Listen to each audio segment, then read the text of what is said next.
Hello friends, मैं एक बार फिर हाजिर हूँ अपनी कहानी प्यारे का अनकहा एहसास के एक और नए एपिसोड के साथ। अब हमने आखिरी कहानी में सुना था कैसे राधा चाची को अपने घर बुलाती है और अपना शक जाहिर करती है। इस बात से चाची बुरा मान जाती है और वो राधा के घर से चली जाती है।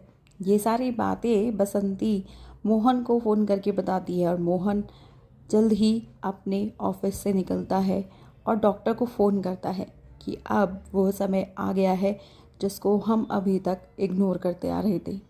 ऐसी क्या बात थी, ऐसा क्या था जो डॉक्टर और मोहन राधा को लेकर इतना चिंता में थे। डॉक्टर भी निकलता है हॉस्पिटल से और मोहन भी अपने ऑफिस से निकलता है, लेकिन डॉक्टर मोहन के घर पर पहले पहुंच जाता है, जिसे देखकर राधा परेशान हो जाती है। चलिए आइए आगे सुनते हैं इस कहानी में ऐसा क्या है आगे कि राधा अब मोहन और डॉक्टर से इतना नफरत करने लगी थी। डॉक्टर सुधीर को देखकर राधा आग बबूला सी हो रही थी कि साथ ही साथ एम्बुलेंस भी राधा के घर पर आ जाती है, जिसके बाद राधा और ज़्यादा खतरनाक हो जाती है।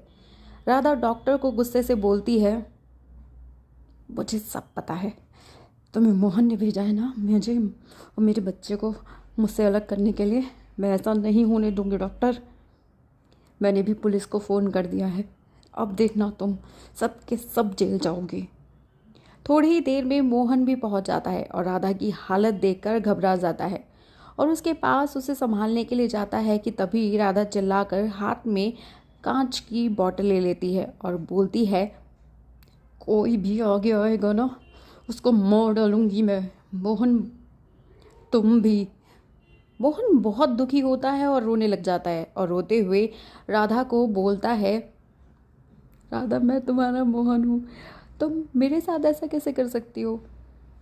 राधा चिल्लाते हुए मोहन से कहती है, बस मुझे अब तुम पर कोई भरोसा नहीं रहा। तुम मेरे बच्चों के कातिल हो। जैसे तुमने मेरे 2 बच्चे मार डाले वैसे तुम इसे भी मारना चाहते हो ना। तभी तुमने बसंती को मेरे पीछे 24 घंटे के लिए लगाया था, जो तुम्हें मेरी सारी खबर देती थी। सही कह रही हूँ ना मैं। और ये डॉक्टर जिसके साथ मिलकर तुमने एक घिनौना काम किया है, तभी तुम मेरे सस्पेंड कराने के बाद भी तुमने इसे बचा लिया। क्यों हो गई बोलती बंद अब तुम्हारी? क्यों कहते नहीं क्यों? राधा चिल्लाते हुए बस मोहन पर इल्ज़ाम लगाई जा रही थी कि उसे एक लड़के की चाह थी और एक लड़के की चाह ने उसे क्या से क्या बना दिया। और रोती है, रोते हुए बोलती है, तुम्हें अपनी बीवी की खुशी की कोई चिंता ही नहीं रही। अपनी इज्जत के सामने तुम मुझ पर इस बात को लेकर कितना गुस्सा करते थे, तुम्हें कोई अंदाज़ा भी है कि मैं अंदर से कितनी टूट चुकी हूँ।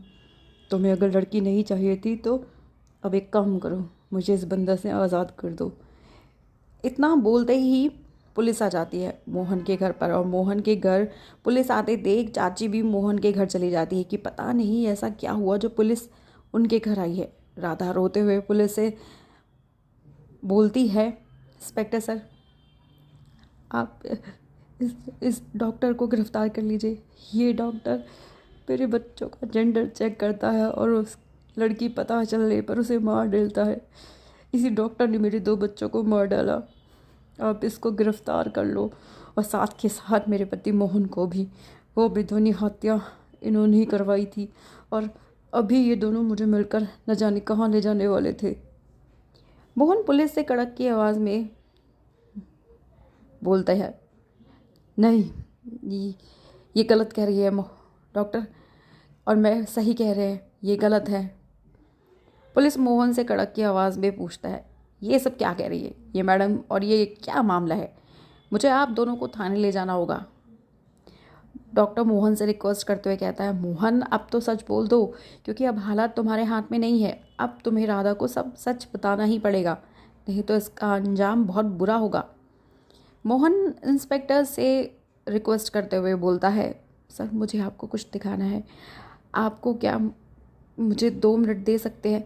तभी राधा पीछे से चिल्लाकर बोलती, नहीं सर बिल्कुल मत दीजिएगा, ये दोनों बहुत शातिर हैं और दोनों बचकर भाग जाएंगे। इंस्पेक्टर राधा को हिम्मत देते हुए बोलते हैं, डोंट वरी मैडम, हमारा एक हवलदार साथ में है और एक बाहर है, और आप चिंता मत करिए, कोई यहाँ से बचकर निकल नहीं पाएगा। इंस्पेक्टर मोहन को इशारा करते हुए कहता है, आप जाइए, आपको जो भी दिखाना है जल्दी लेकर आइए। मोहन अंदर जाता है और वही फाइल निकाल कर लाता है जो हॉस्पिटल में मैनेजर को दिखाई थी, जिस पर डॉक्टर सुधीर का नाम लिखा था, और इंस्पेक्टर के हाथ में दे देता है और बोलता है, सर आप इसे पढ़िए और आपको सब कुछ समझ आ जाएगा। राधा चिल्लाकर बोलती है, नहीं सर, ये इसकी कोई चाल होगी, आप इसकी बातों पर भरोसा मत करिए। इंस्पेक्टर कड़क कर बोलता है, मैडम प्लीज़ हमें हमारा काम करने दीजिए। इंस्पेक्टर फाइल पढ़ता है और पढ़ने के बाद बोलता है, आपने इनको यहाँ क्यों रखा है? इनको मेंटल असाइलम भेजिए, ये तो बहुत बड़ा खतरा है सबके लिए। आप इतनी बड़ी लापरवाही कैसे कर सकते हैं? तभी राधा पुलिस वाले को टोकते हुए बोलती है, क्या क्या बकवास बोल रहे? फिर कोई नई चाल चल दी ना इसने, देखा आपने मैंने क्या कहा था। अब मोहन निराश मन से राधा को फाइल पकड़ा देता है और बोलता है कि अब तुम पढ़ो कि इसमें क्या है जो मैंने तुम्हें आज तक नहीं दिखाई, छिपा कर रखी और तुम्हें कहता रहा कि ऑफिस की फ़ाइल है। अब तुम्हारा ये जानना ज़रूरी हो गया है क्योंकि अब बाकी के लोगों की ज़िंदगी भी खतरे में आ गई है। राधा फाइल खोलती है और उसमें उसकी सारी केस हिस्ट्री होती है, जिसमें साफ साफ था कि पहला बच्चा अबॉर्ट होने के बाद ही राधा की मेंटली कंडीशन ठीक नहीं थी, और सेकेंड बेबी के टाइम पर भी राधा ने वही रिपीट किया जो पहले बच्चे के समय हुआ था, जिससे वो अपना दूसरा बच्चा भी खो बैठी थी। और डॉक्टर सुधीर उसके साइकेट्रिस्ट थे जो उसकी मेंटली कंडीशन को इम्प्रूव करने में मदद कर रहे थे। राधा अपना सर पकड़कर एक जगह बैठ जाती है और मोहन की तरफ सवालों भरी नज़रों से देखती है कि ये सब चल क्या रहा है। वो कुछ समझ नहीं पा रही थी कि क्या हो गया है ये। अब मोहन राधा की तरफ देखता हुआ और उसको कंधे पर धीरे से हाथ रखते हुए सारी बात बताने लगता है कि जब राधा पहली बार माँ बनने वाली थी तो बेबी से इतना अटैच हो गई थी कि सोते जागते बस उसे बेबी दिखता था। लेकिन एक दिन राधा का ब्लड प्रेशर हाई होने की वजह से बेबी पर उसका असर पड़ा और वो इस दुनिया में आने से पहले ही हमें छोड़कर चला गया। तब राधा की मेंटली कंडीशन ख़राब हुई। कुछ दिन राधा को असाइलम में भी रखा गया, लेकिन उसकी रिकवरी देखकर मैं अपने साथ उसे ले आया, लेकिन डॉक्टर ने यही बोला था कि उनकी मेंटली कंडीशन बच्चे पर असर डाल सकती है और ये स्ट्रोक उनको दोबारा भी आ जाएगा। फिर क्या था, राधा दोबारा माँ बनने वाली थी और वही हुआ जो डॉक्टर ने कहा था, और दूसरा बच्चा भी खो दिया। लेकिन डॉक्टर ने मुझे इस बात से चेता दिया था कि अगर अब तीसरी बार वो माँ बनी तो माँ और बच्चे दोनों की जान के साथ साथ बाकी लोगों की जान को भी खतरा हो सकता है। लेकिन मुझे इस बात का विश्वास था कि अब तक मेरे प्यार ने जैसे राधा को टूटने नहीं दिया, इस बार भी राधा इस इम्तिहान को पार कर जाएगी। लेकिन अब जब बात उसकी जान और लोगों की जान पर बनाई है तो मुझे ये फ़ैसला लेना पड़ा कि मैं दोबारा तुम्हें असाइलम भेज दूँ, तभी मेरा बच्चा और तुम दोनों सही रह पाओगे। तभी चाची सब बातों की हामी भरते हुए बोलती है, राधा मोहन ठीक कह रहा है, उसने कुछ गलत नहीं किया कभी, और बल्कि तुम्हें ठीक करने के लिए कितनों से झगड़ा मोल लिया है ताकि तुम उसके साथ रह सको और उसके प्यार से जल्दी सही हो जाओ। अब ऐसा क्या था उस फाइल में और क्यों राधा की मेंटली कंडीशन पर बार बार सवाल उठ रहे थे, और एकदम से चाची ने भी अपना सिक्का बदल दिया। क्या है इस कहानी के पीछे का सच? क्या वाकई में राधा पागल थी या सिर्फ ये एक कहानी बनाई जा रही थी उसको मोहन से अलग करने के लिए? और अगर अलग करना ही था तो मोहन उसे अपने आप से दूर कैसे जाने दे सकता है, वो भी इस हालत में जबकि वो माँ बनने वाली थी। ये कहानी सवालों की गुत्थियों में उलझती जा रही है। इसे आगे सुनने के लिए जुड़े रहिएगा हमारी इस कहानी के अंत तक।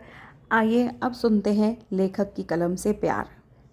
हर प्यार की कश्ती को कभी किनारा नहीं मिलता, ज़िंदगी में वही हम सफ़र फिर दोबारा नहीं मिलता। कुछ तो छोड़ देते हैं राह में अकेला यूं ही, पर आप जैसा कोई सितारा नहीं मिलता जिसने चाहा हमें दिलो जान से अपनी, ऐसा कोई इश्कबाज दोबारा नहीं मिलता।